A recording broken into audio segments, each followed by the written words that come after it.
You're listening to Give God 90, where we're not afraid of the tough biblical questions, because we will dig through the language, the culture, and the history to find the truth revealed in the words of our Creator. I wanna see the light.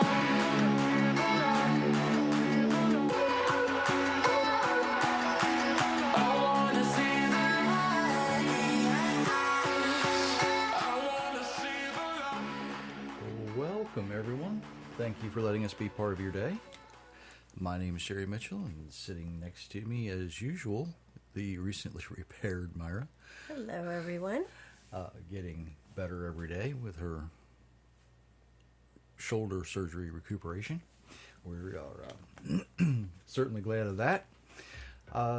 It's Thursday night. We are coming live at you, and I bet whenever you listen to this, you're going to be live too. You think? Yes. Chances I are sure great, hope right? So. Yep. I look around in the news and I try to find good news so I have something good to talk about sometimes. And it's getting harder and harder to do that all the time. But if you didn't notice or it wasn't reported where you get your news, there is some good news. It's actually, I found it in the Israel Times, and Reuters actually had this story, as well as I think the Daily Mail. There was a few, not very many people reported this though. The United Arab Emirates, in maintaining their Abraham Accord agreement, has sent a message to Hamas, and they basically said, if you don't stop doing what you're doing, we are not going to fund anything that you wanted us to fund in Gaza.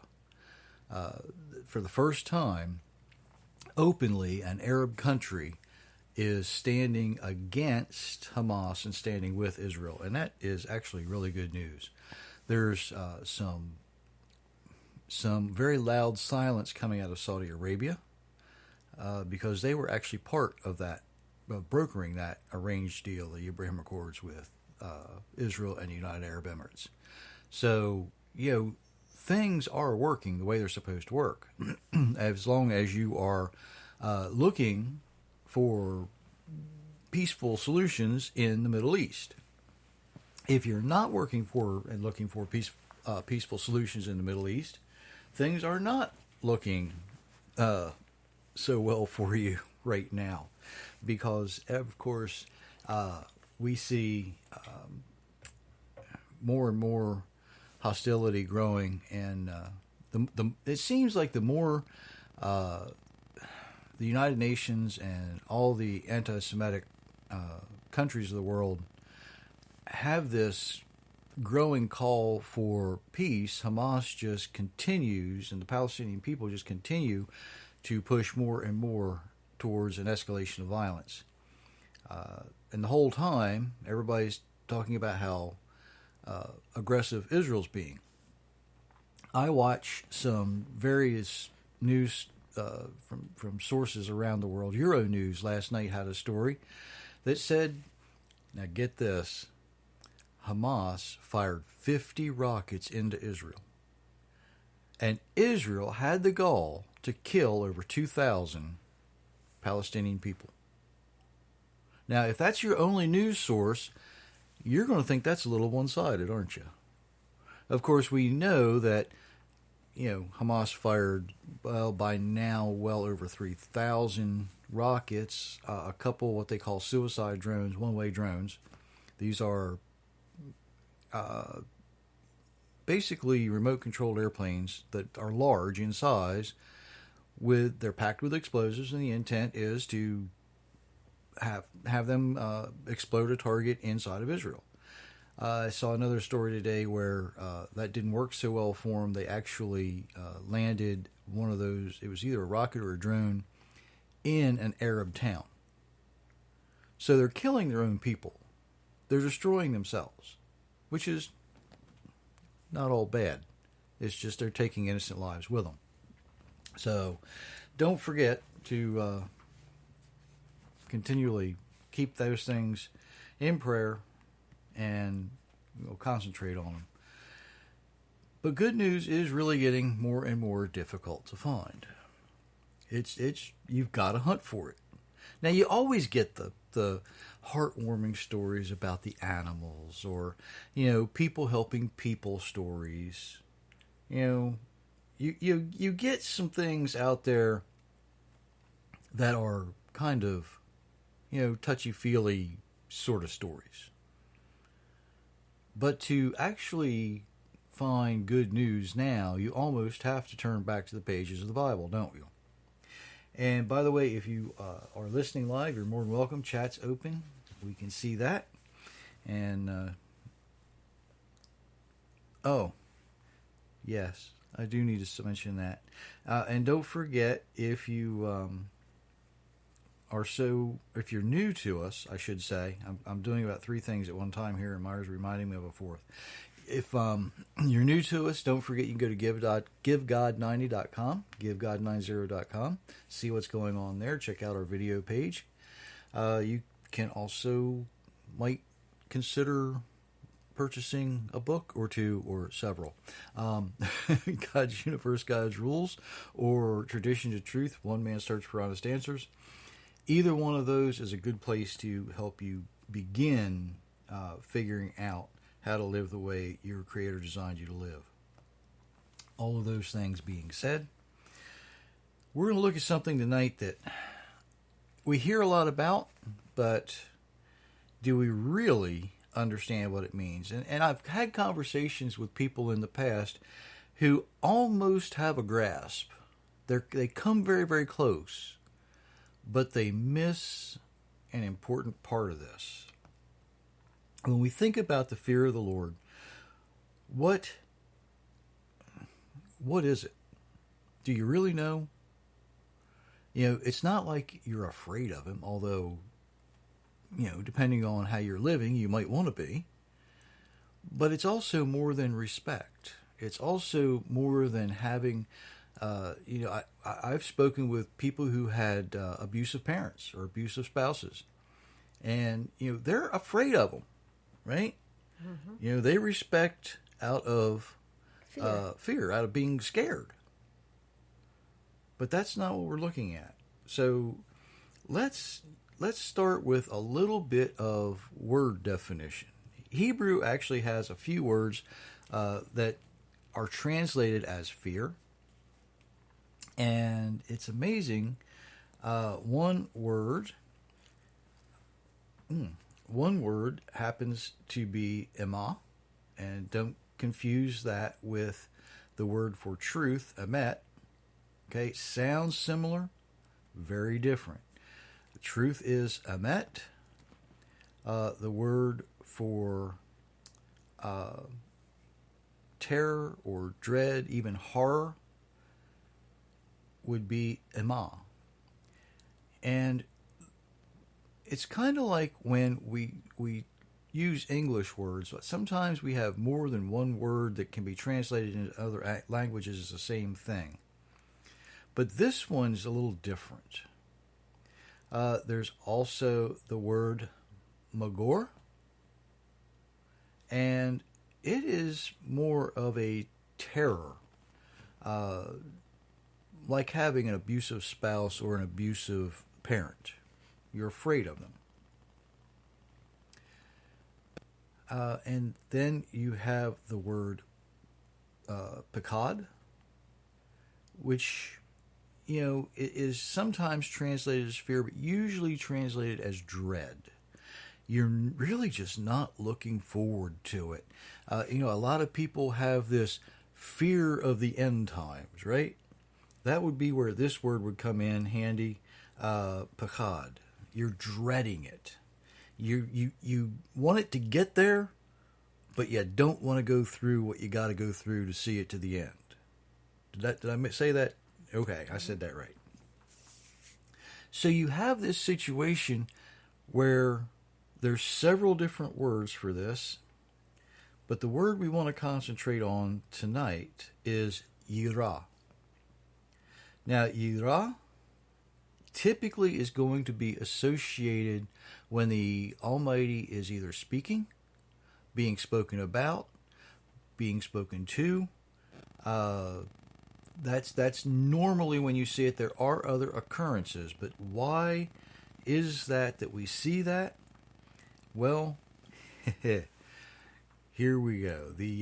We're going to use the International Children's Bible for a minute. Myra's going to read, and I want you to listen very carefully for what she reads. We're going to look at Genesis 21 through 11, and it's amazing what this comes down to, because Abraham's going to say something very profound here. Abraham left Hebron and traveled to South Canaan. He stayed a while between Kadesh and Shur. Then he moved to Gerar. Abraham told people that his wife Sarah was his sister. Abimelech, king of Gerar, heard this, so he sent some servants to take her. But one night God spoke to Abimelech in a dream. God said, "You will die. That woman you took is married." But Abimelech did not sleep with Sarah. So he said, "Lord, would you destroy an innocent nation?" Abraham himself told me, "This woman is my sister." And she also said, "He is my brother.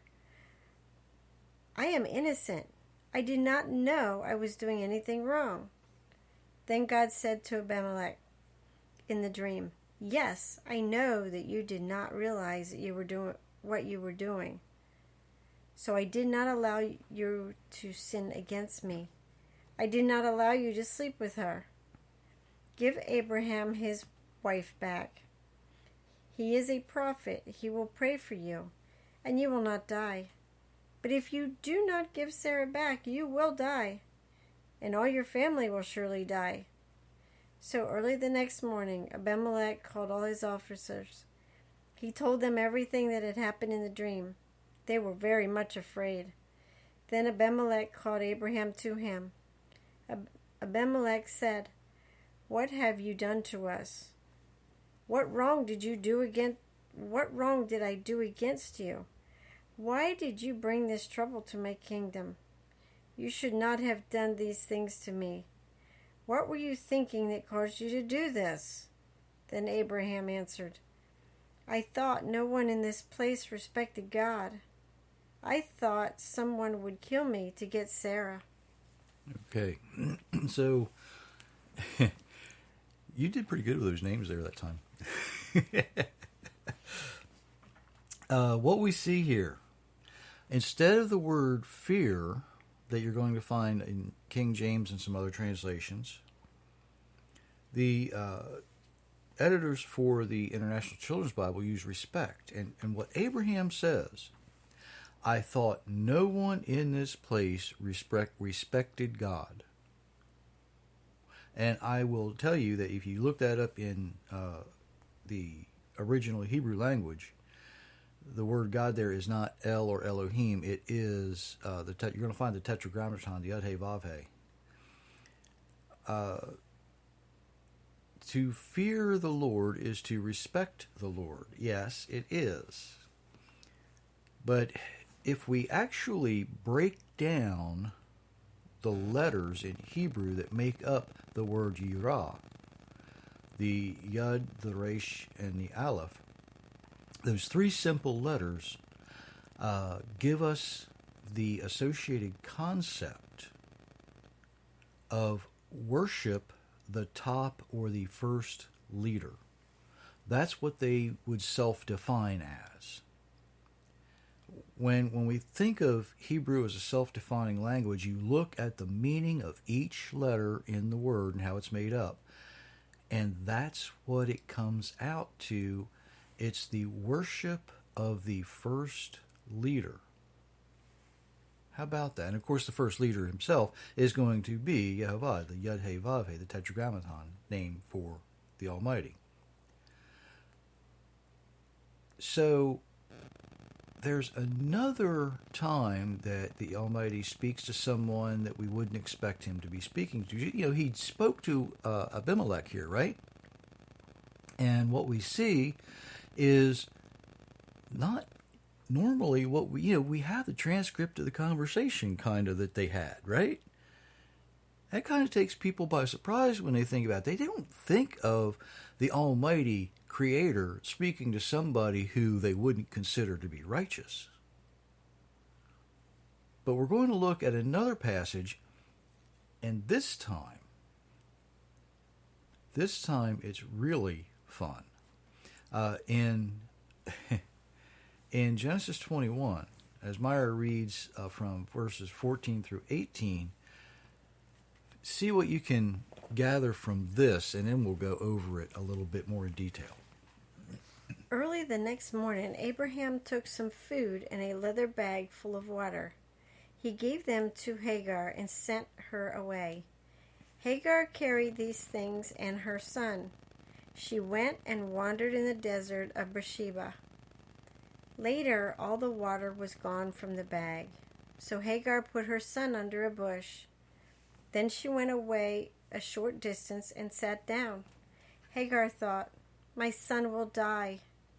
I cannot watch this happen." She sat there and began to cry. God heard the boy crying, and God's angels called to Hagar from heaven. He said, "What is wrong, Hagar? Don't be afraid. God has heard the boy crying there.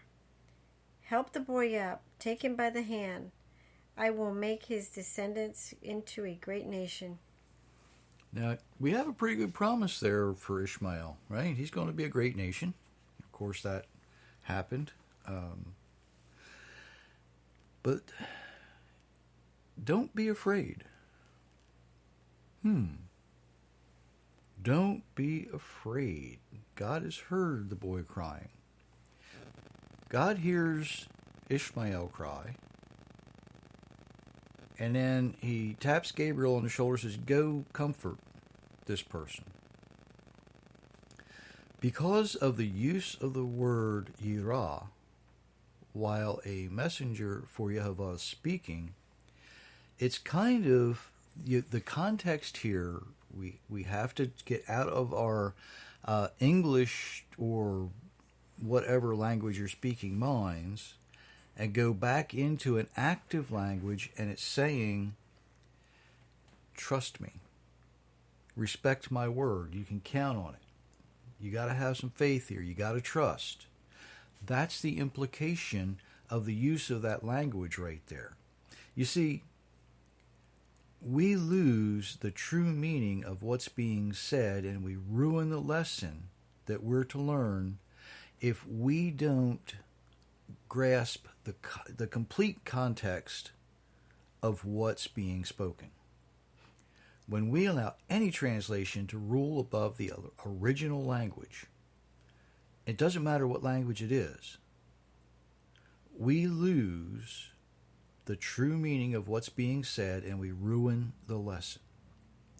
Now here's another passage, and it should be familiar to some people. It's from Isaiah 11.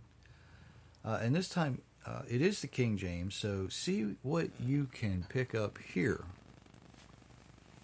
"And there shall come forth a rod out of the stem of Jesse, and a branch shall grow out of his roots.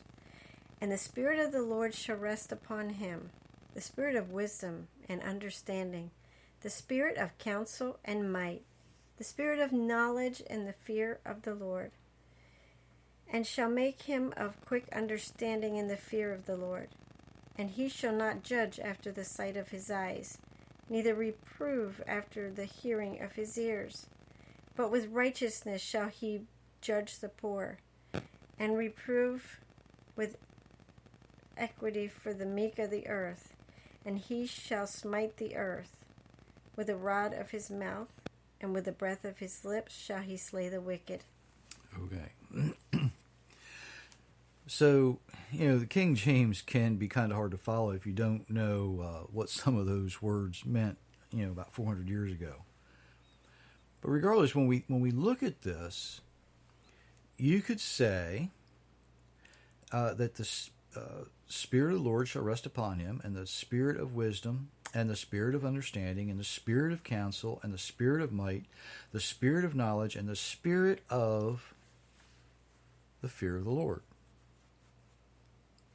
The Spirit of the fear of the Lord, the Spirit of worshiping the Almighty. That kind of puts a different twist on things, doesn't it? When you think of it as spirit, it changes some things.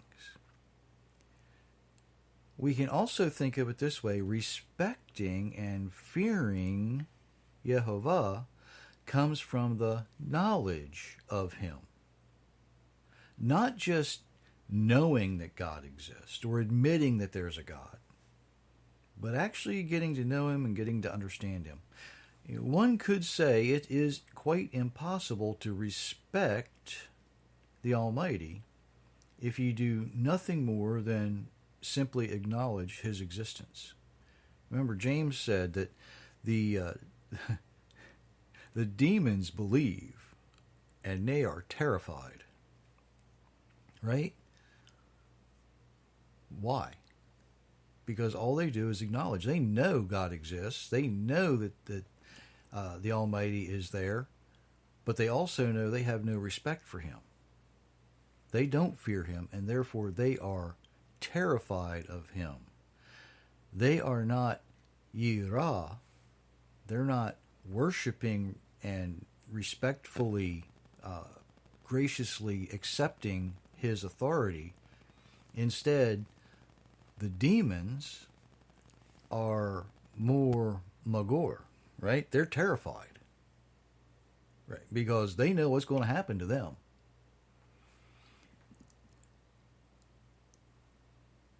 Think of it a different way. We're going to put this into some people perspective. Angela Merkel is Prime Minister of Germany, right? Currently, anyway. Now, people think of her with more... People who live in Germany, people who are citizens of Germany, think of her with more respect as a head of state than any head of state from a different country in the world, right? Which is normal. You respect your leader more than the leaders from a different country. That just makes sense. We could say that about any nation. And of course, protocol demands that when she is in Germany and she is met by another head of state, the visiting head of state pays her respect. Now, if she was in maybe Great Britain with the guy with the funny hair, and his name escapes me, Boris Johnson, at that point, she's the visiting head of state, so she would pay him the respect that he is due because of protocol and etiquette. It's that simple. The question's going to become, and you can see where I'm going with this, who's your head of state? If it's the Almighty, that's great, right? But, are you really giving him the respect? Are you giving him the fear? Are you giving him the worship due the creator of the universe? Or do you regard yourself with more esteem? Putting self above God. If you do that, you're not going to have respect for him. There's a lot of people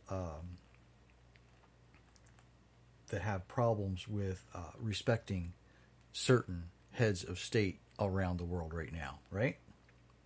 I'm not going to mention any names, but I could.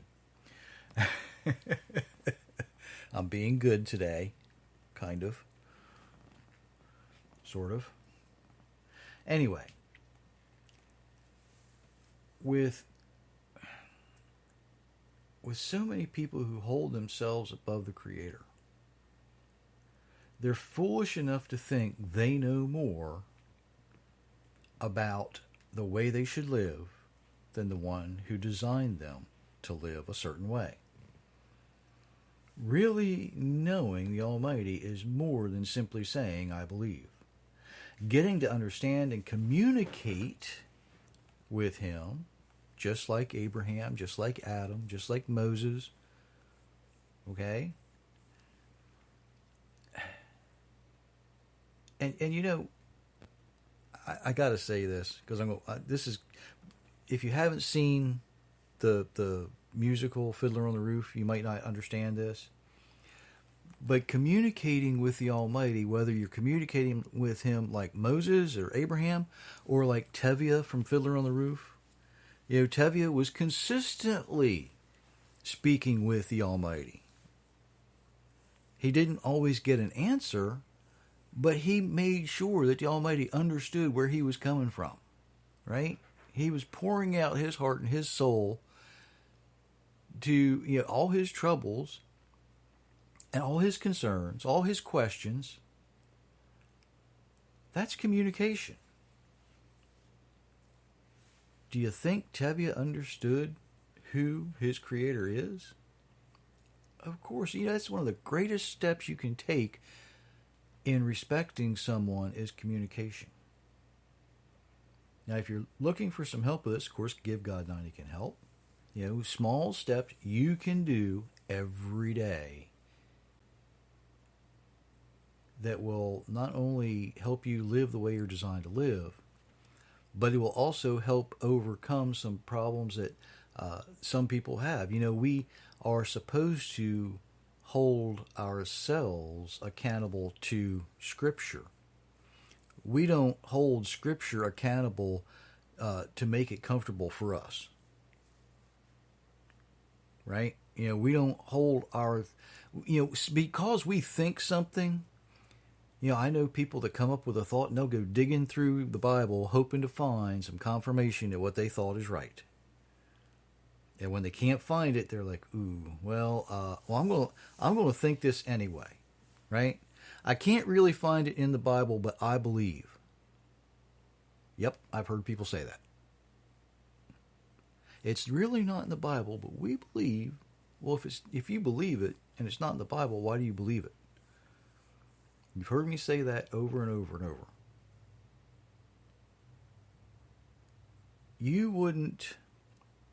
Hopefully you wouldn't marry someone that you don't know fairly well. Right? Right. Okay. We have the imagery of the marriage supper of the Messiah and the church. That's the imagery portrayed. If you don't know who you're marrying, wouldn't you want to take some time and get to know them so that you can understand them? So that you can respect them? Marriage is supposed to be about respect, right? You know, what hopefully you're not living in an abusive relationship. Hopefully, you know, you have enough respect for each other that you know that if I don't know, somebody wants a meal at a certain time, you do your best to make the schedules fit that way. And the other person, if they want chicken 5 nights a week and the other one wants beef 5 nights a week, well, you know, sometimes you compromise and have fish 5 nights a week, right? But don't forsake this convenience that you think you might have for respect. The only way you're going to really be blessed and be benefited, especially out of a relationship with the Almighty, is to communicate and get to know the Almighty for who He is, what He can do, and what He wants to do for you. And equally important, what He would like you to do in your life, whether it's for Him or for someone else. Give God 90 can help with that as well. You know, it's not all one-sided. It's not all about what I got to have right now. It's about the Almighty's will for us. It's about doing the things not for ourselves, not just for somebody else, but making sure that what we do glorifies the Almighty. Anything less than that probably isn't worth doing. So, this fear of the Almighty, respect, adoration, admiration, right? Honor. Worshiping the first leader. Getting your priority singular and placing that where it needs to be placed, first and foremost. You know, it's kind of... Can a priority... Can you have more than one priority? I mean, it's kind of like the most important thing, right? If it's on top, two things can't be on top of the pyramid, right? I mean, if it's a point, only one thing can be there. Right. And I'm not going to get into the philosophical stuff, how many angels can dance on the head of a pin. That's kind of dumb. But y'all get my point, right? I hope. When something's on top, it's by itself. When you get your priority right, and it is the Almighty, everything else kind of falls into place where it's supposed to be. But making sure we have that respect, that honor, that adoration, that fear, without being afraid. You know, sometimes we don't like to give up authority, but we have to. Sometimes we don't like to give up our comfort. But apparently Abraham was willing to give up his comfort. He left his father's home, and he said, okay, I'm out here wherever you tell me to go, we're going. The mixed multitude that came out of Egypt, as bad as it was, they kept wanting to go back until they finally realized there's no going back. And then it was, okay, wherever you need us, we will go. Because now we don't have a choice. That's kind of where you need to put yourself, in that position where you don't have a choice. You're willing to trust, you're willing to worship, you're willing to honor, you're willing to fear the Almighty. I hope I explained fear of the Lord. I did. You're shaking your head, yes? Okay. Did you have anything you wanted to add to that? Thanks, everyone, for joining us this evening, and we will talk to you on Monday. Be blessed. Absolutely. Until Monday, we wish you many, many blessings.